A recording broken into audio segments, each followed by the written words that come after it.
Assalamualaikum warahmatullahi wabarakatuh. Alhamdulillahi rabbil alamin.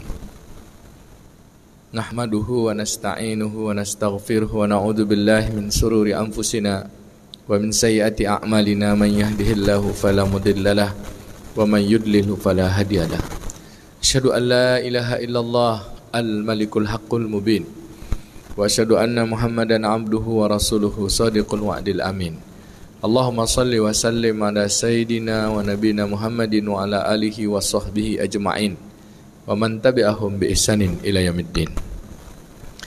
Yang saya muliakan para alim ulama, para cerdik pandai pemuka masyarakat, para orang tua kami, seluruh jamaah salat zuhur Masjid Raya An-Nur Provinsi Riau, yang besar tak dihimbau gelar, yang kecil tak dipanggil nama. Semoga kita semua senantiasa dalam rahmat dan kasih sayang Allah Subhanahu wa taala. Pada hari Kamis ganjil kita membahas tentang tema-tema tazkiyah an-nafs. Bertepatan saat ini dengan pekan Maulid atau semarak Maulid, Maulidur Rasul Masjid Raya An-Nur Provinsi Riau. Saya mengambil topik tidak melanjutkan kajian yang dua pekan yang lalu, tapi kita mengambil topik tentang bahwa mensucikan hati itu di antara amalannya adalah mengekspresikan cinta kita pada Nabi sallallahu alaihi wasallam. Bahwa orang yang hatinya bersih, jiwanya bersih, dia mengenal Nabi sallallahu alaihi wasallam. Bapak Ibu yang dimuliakan Allah taala, apa hukum mencintai Nabi? Hukumnya wajib, Pak. Nabi katakan dalam sebuah hadis, la yu'minu ahadukum hatta akuna ahabba ilaihi min waladihi min walidihi min nafsihi wa min nasi ajma'in. Tidak sempurna iman kalian, kata Nabi, sampai ia mencintai aku melebihi daripada mencintai ayah ibunya, melebihi dari mencintai anak-anaknya, melebihi daripada mencintai dirinya, bahkan lebih daripada cinta seluruh umat manusia. Pertanyaannya, kalaulah ukuran kesempurnaan iman adalah mencintai Nabi lebih dari segala makhluk, lebih dari seluruh umat manusia, maka kira-kira iman kita sudah sempurna atau belum? Tentu jawabannya belum, ya Pak ya. Belum. Lalu apakah kita biarkan ketidaksempurnaan iman kita melalui mencintai Nabi ini, Pak? Tentu tidak kita biarkan. Kita mesti mengusahakannya. Maka mengusahakan cinta pada Nabi. Sedangkan cinta kita sama anak istri kita, sama istri kita, sama keluarga kita, kita usahakan. Cinta tak bisa begitu datang. Cinta tak bisa datang begitu saja. Cinta itu mesti diusahakan. Melalui apa cinta itu bisa diusahakan? Maka kata ulama atau pepatah orang tua-tua kita, ada sebuah pantun misalnya kan, dari mana datangnya lintah, dari sawah turun ke kali. Dari mana datangnya cinta? Dari mata turun ke hati. Kalau ini ukuran kita, bahwa penilaian mata yang dimaksud adalah ainun, pandangan mata, melihat Nabi, baru tumbuh rasa cinta kita pada Nabi. Kita tak pernah tengok Nabi. Lalu apakah kita tak bisa mencintai Nabi dengan tak melihat Nabi? Kata ulama, kita bisa melihat apa-apa yang ditinggalkan Nabi. Tapi kalau kita ingin melihat betul tentang Nabi sallallahu alaihi wasallam, bukan melihat dengan pakai mata yang zahir, tapi dengan mata yang basirah, disebut dengan basirah, pandangan hati, pandangan nurani. Bahkan kita, mak bapak kita yang sudah tak ada pun, kita masih bisa menghadirkan mereka dengan pandangan basirah kita. Tentu pada Rasulullah sallallahu alaihi wasallam lebih patut lagi kita dengan pandangan ruhani, bahwa kita mencintainya itu melalui pandangan apa yang pernah jejak yang pernah dia lakukan, jejak yang pernah dia tinggalkan. Kemudian dia tinggalkan warisan terbesarnya, Pak, Al-Quran dan Sunnah Nabi sallallahu alaihi wasallam, yang menyelamatkan kita. Kata Nabi, taraktu fikum amraini, kutinggalkan dua perkara pada kalian, kalau kalian berpegang teguh kepadanya, lan tadillu abada, maka kalian tidak akan sesat selama-lamanya. Apa yang dia tinggalkan? Al-Quran wa sunnati, Al-Quran dan sunnahnya, dan sunnah khulafaur rasyidin. Bapak Ibu yang dimuliakan Allah Subhanahu wa taala, maka dengan itu cukuplah kita memandang untuk menghadirkan cinta pada Nabi.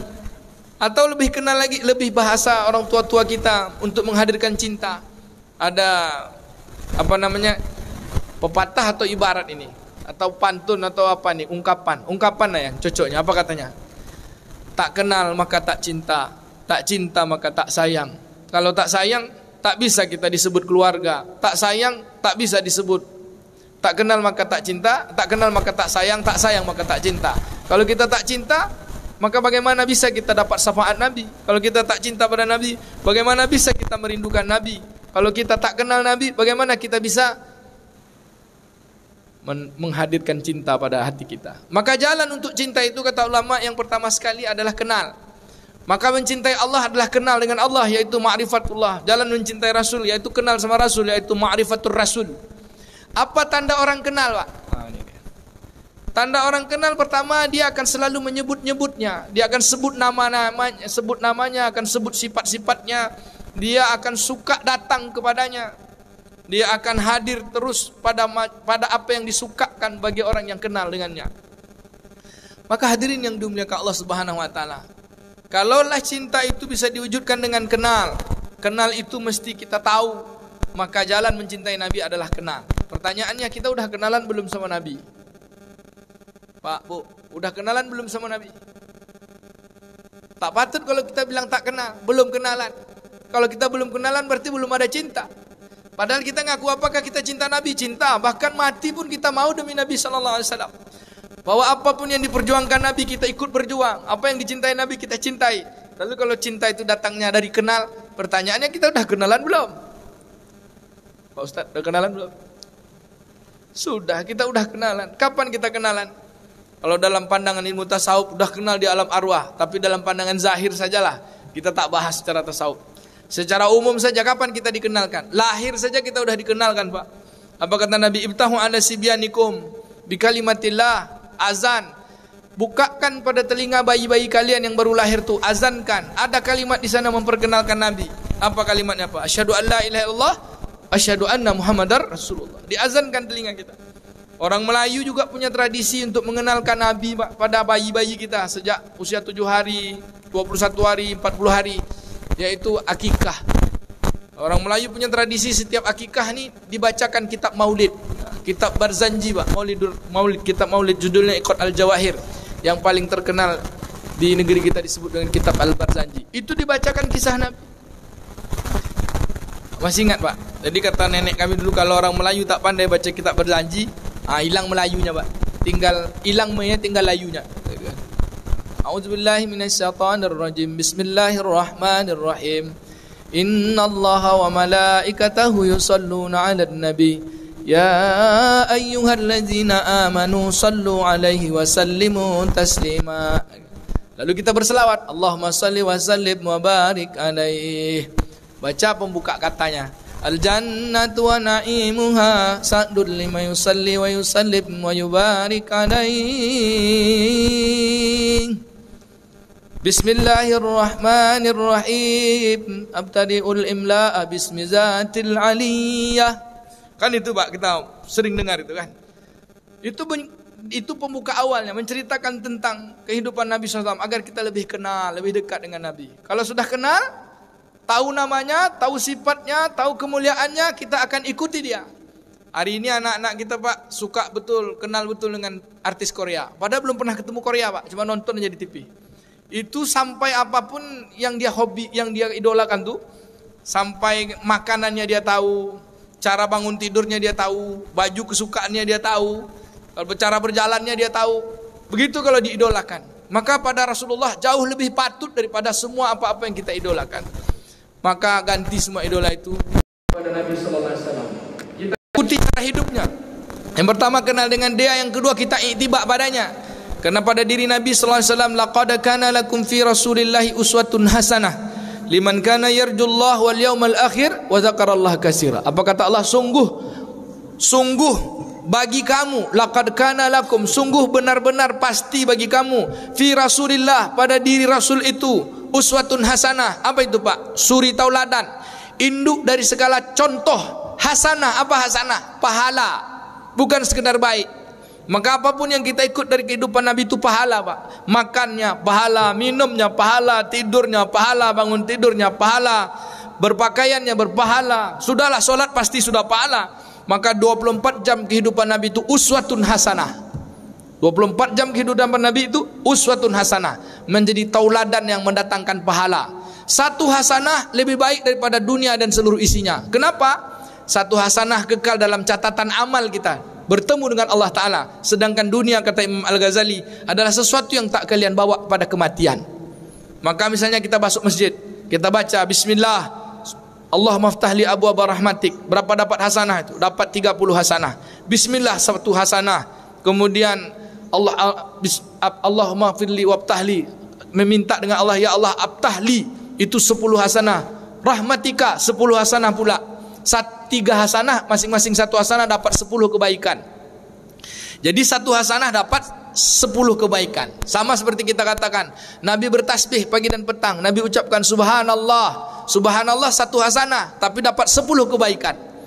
Jadi banyak sekali hasanah, Pak. Pahala. Maka apa yang kita ikut dari Nabi pasti dapat pahala. Karena Nabi adalah wahyu yang diwahyukan. Tutur katanya, ucapannya, perbuatannya, bahkan pikiran dan perasaannya semua adalah tauladan bagi kehidupan kita untuk dicontoh.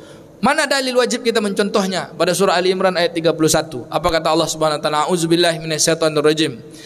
Qul in kuntum tuhibbunallaha fattabi'uni yuhibbukumullah wa yaghfir lakum dzunubakum wallahu ghafurur rahim. Katakanlah wahai Muhammad kepada kita semua nih.